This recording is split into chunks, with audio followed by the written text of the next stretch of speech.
Abaya. An abaya is a long, loose robe or dress worn by some women, usually in Muslim cultures, to cover their clothes when they are outside.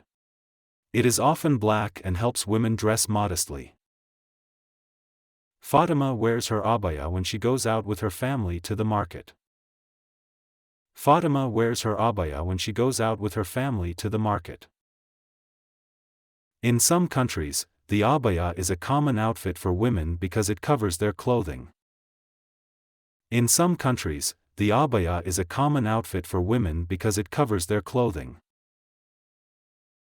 Sarah's abaya is made of a soft, light material, so it feels comfortable even in warm weather.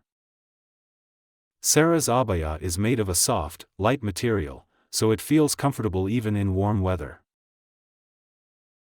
The black abaya is a traditional dress, but some women also choose different colors or designs.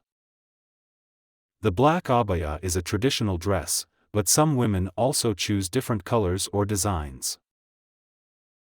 At the entrance of the mosque, Layla put on her abaya to show respect and follow the customs.